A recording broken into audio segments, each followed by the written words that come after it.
The call came on a Tuesday morning while I was reviewing quarterly reports for Sterling Hospitality Group. My assistant buzzed through, "Mr. Sterling, you have a call from Elegant Events Wedding Planning." I almost declined.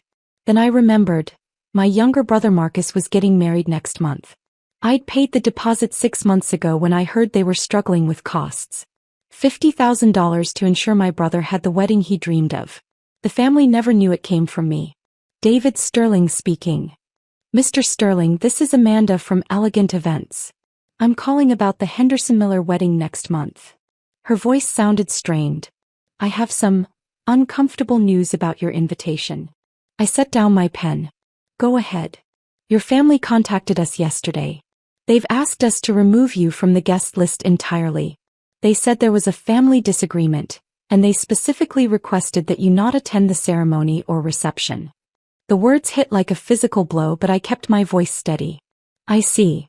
However," Amanda continued quickly, "they also asked if they could keep the $50,000 deposit you paid for the event."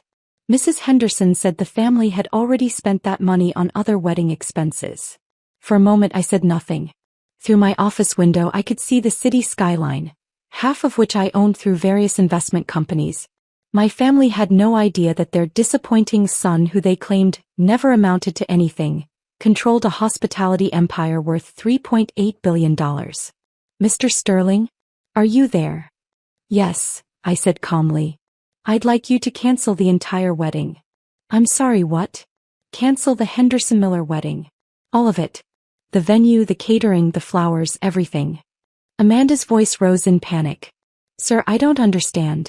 You're not the groom, you can't just—" "Amanda," I interrupted gently, "what's the name of your company?" "Elegant Events Wedding Planning." "And who owns Elegant Events?" I heard papers rustling. Sterling Event Holdings." "And who owns Sterling Event Holdings?" A longer pause. "Sterling Hospitality Group." "That's right.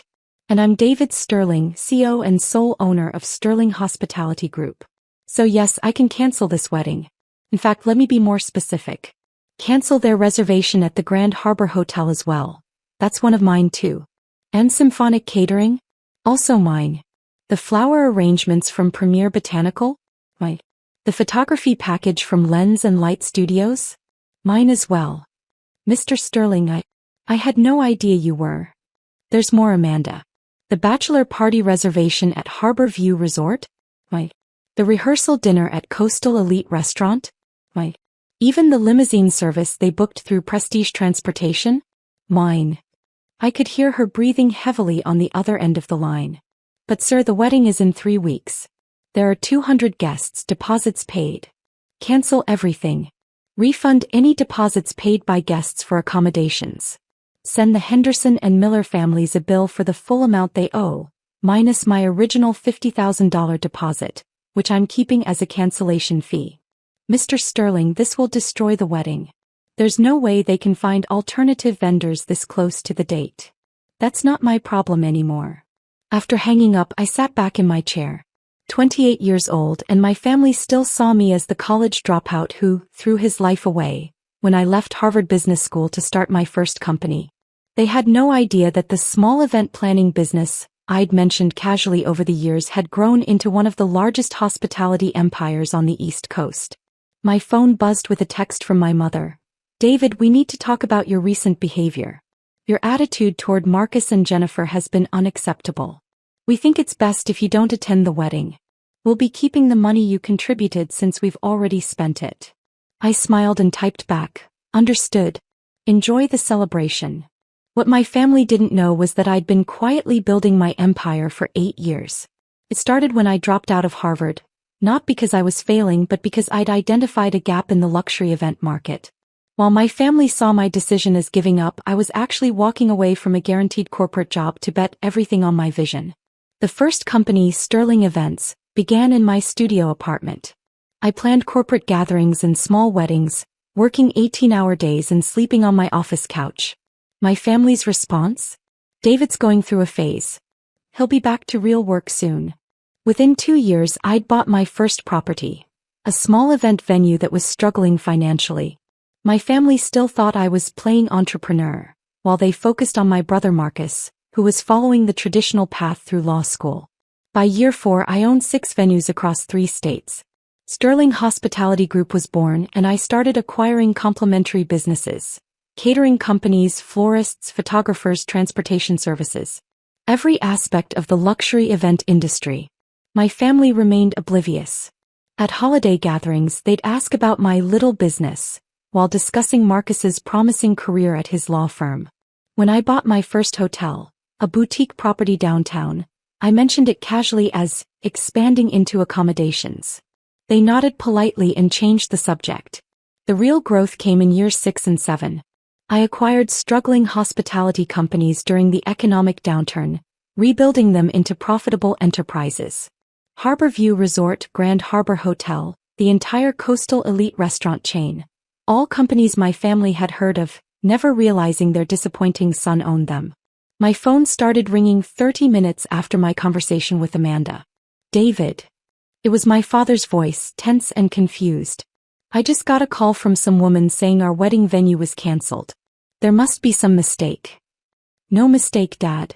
What do you mean, no mistake? This is ridiculous. We have a contract. A contract with Sterling Event Holdings, which is owned by Sterling Hospitality Group, which is owned by me. The line went quiet for several seconds. David, what are you talking about? I'm talking about the fact that you canceled my invitation to my own brother's wedding while asking to keep the $50,000 I paid for it. So I canceled everything else. You paid for the wedding? The venue, the catering, the hotel blocks, the flowers, the photography, the rehearsal dinner, the bachelor party, the transportation, all of it goes through companies I own. Congratulations, Dad. You just uninvited the person who was paying for your son's entire wedding. Another long silence.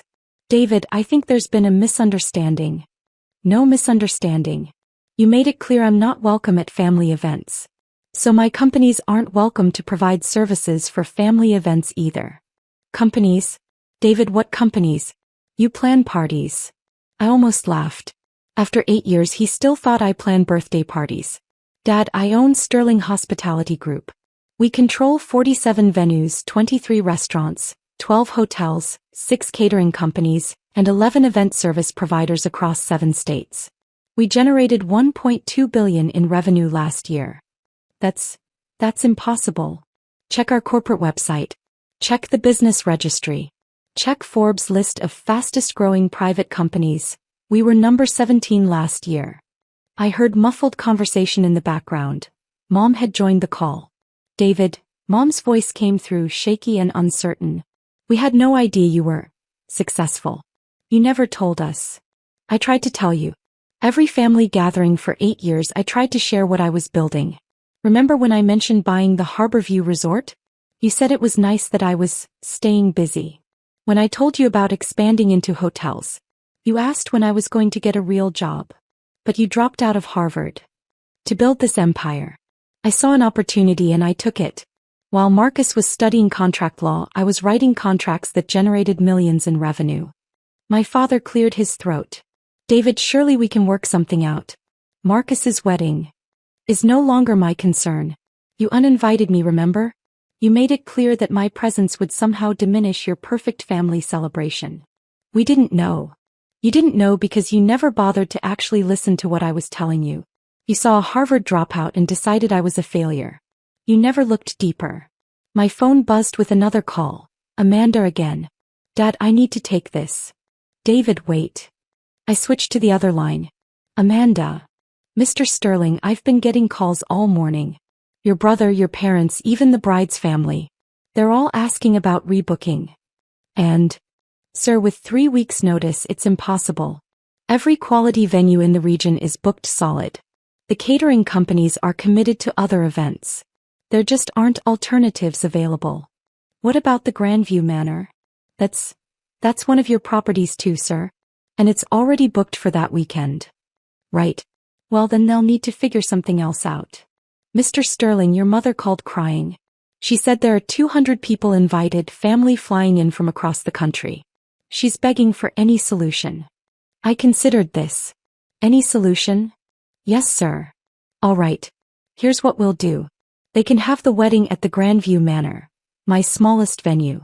Reception capacity for 80 people maximum. Basic catering package, house flowers, staff photographer only. Total cost, $200,000 paid in advance. Sir, that's 4 times what they were paying before and half the space. That's the offer. They wanted to exclude me from their celebration while keeping my money. Now they can include me in their decision-making while paying market rates. And if they refuse? Then they can get married at City Hall. I hung up and returned to my work. 3 hours later, Marcus called directly. David, what the hell is going on? You're getting married. Congratulations. Don't play games with me. Mom's been crying all day. Dad's had 6 phone calls with different vendors and everyone keeps telling him you own their companies. What kind of sick joke is this? It's not a joke, Marcus. It's business. Business? This is my wedding. Your wedding that I was financing. Your wedding that I was uninvited from. Your wedding that the family decided I wasn't worthy to attend. We thought it would be better. You thought it would be better to exclude your brother from the most important day of your life, while secretly keeping the money he contributed. Does that sound like family behavior to you? Marcus was quiet for a moment. We didn't know the money came from you. Mom asked me for help 6 months ago. She said you were struggling with wedding costs and Jennifer's family couldn't contribute much. I wrote a check for $50,000 that same day. David, I didn't know. You didn't know because you never asked. Just like you never asked about my business, my life, or anything else.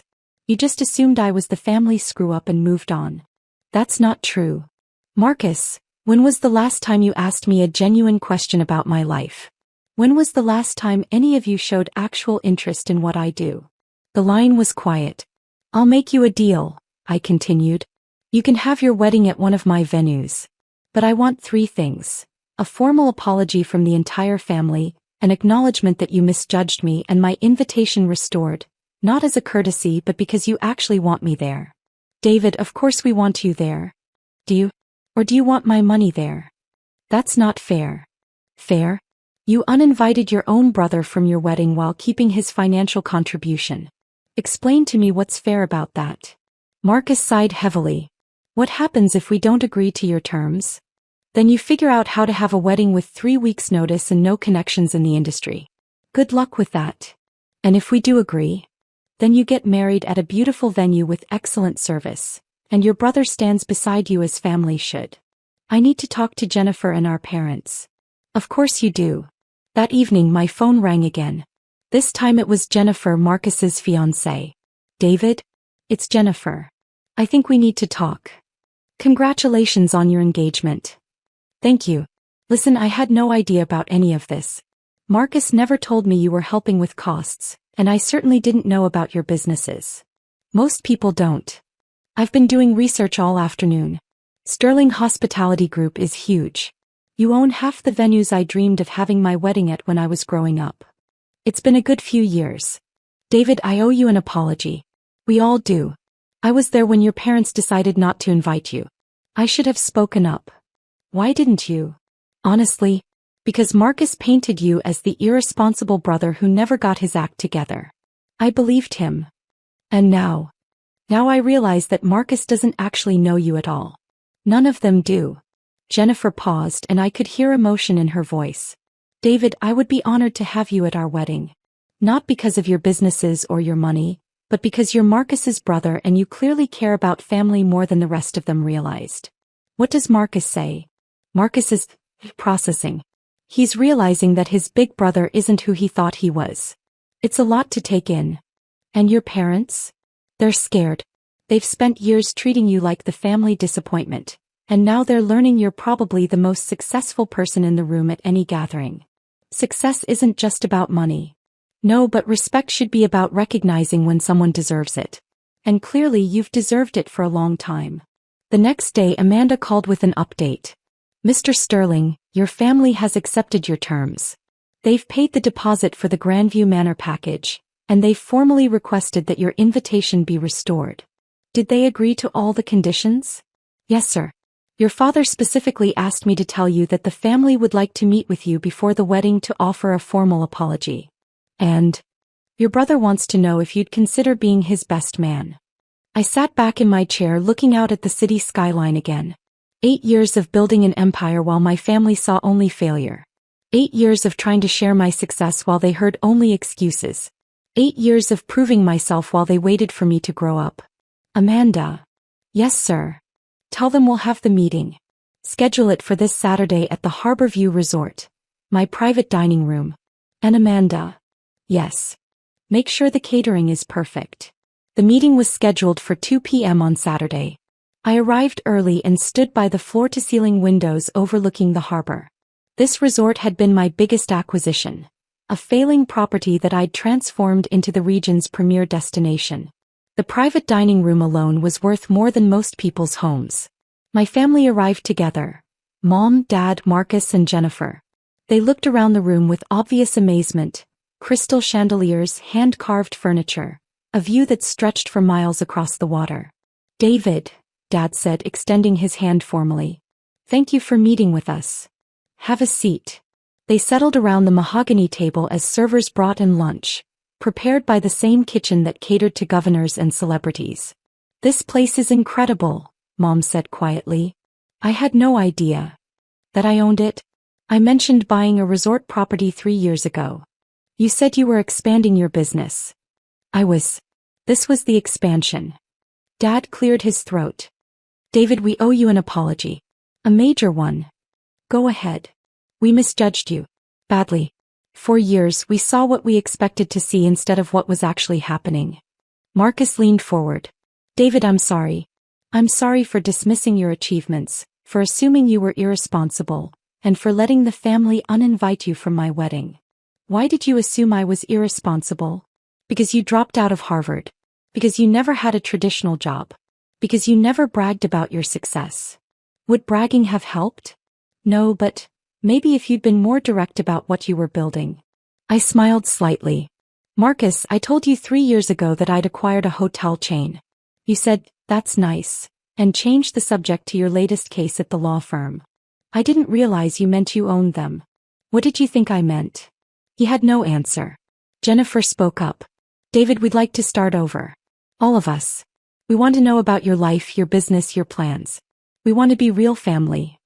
And if I hadn't turned out to be wealthy? What then? Dad answered honestly, then we probably would have continued misjudging you. That's what makes this so shameful. At least you're honest. Mom had tears in her eyes. David, I'm proud of you. I'm proud of what you've built, but more than that, I'm proud that you still wanted to help with the wedding even after how we treated you. You're my family. That matters to me even when it doesn't seem to matter to you. Marcus stood up and walked around the table. David, I know I don't deserve it, but I'd like to ask again. Would you be my best man? I looked at my younger brother, the golden child who'd followed every family expectation, who'd never taken a risk or built something from nothing. For the first time I saw uncertainty in his eyes. He was finally seeing me clearly.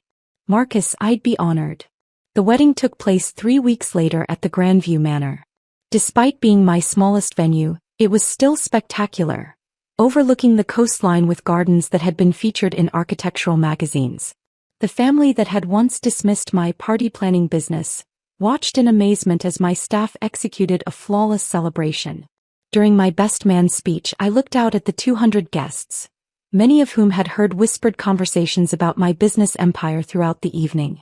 When Marcus and I were kids, I began. He always looked up to me. Somewhere along the way that changed.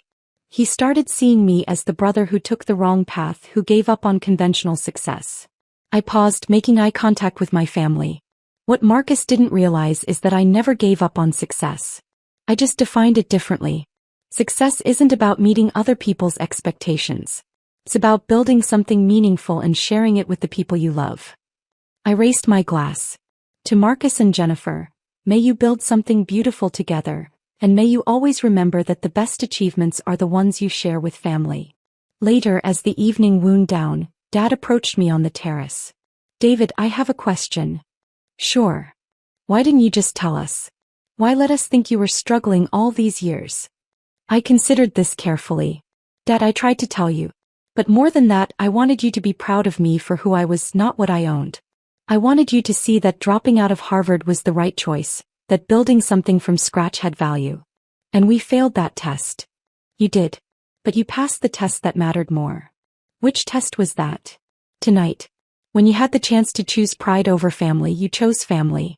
When you realized you were wrong, you admitted it. That's worth more than years of recognition. Dad put his hand on my shoulder. I'm proud of you, son. Not just for your success but for your character. You had every right to walk away from this family, and instead you saved your brother's wedding. Family is family, Dad. Even when they don't act like it. As I drove home that night, I reflected on the 8 years I'd spent building my empire in plain sight of a family that couldn't see it. The Harvard dropout who became a billionaire. The party planner who created a hospitality dynasty. The family disappointment who turned out to be the family foundation. My phone buzzed with a text from Marcus. Thank you for everything. I'm sorry it took me so long to see who you really are. I'm lucky to have you as a brother. I smiled and typed back, welcome to the family business. Because that's what it had always been about. Not just building companies but building something that could bring family together. It just took them a little longer to realize it. The next morning I woke up to 17 missed calls and 43 text messages. The wedding had been featured on several social media accounts, and people were sharing photos of the venue, the food, and the celebration. But more importantly, I had messages from my parents, my brother, and Jennifer, all asking when we could have dinner again. Real dinner this time. Family dinner. As I sat in my office Monday morning looking out at the city skyline that I'd helped shape, I realized something important. Success isn't about proving people wrong. It's about being strong enough to keep loving them even when they are wrong. And sometimes if you're patient enough, they figure it out on their own.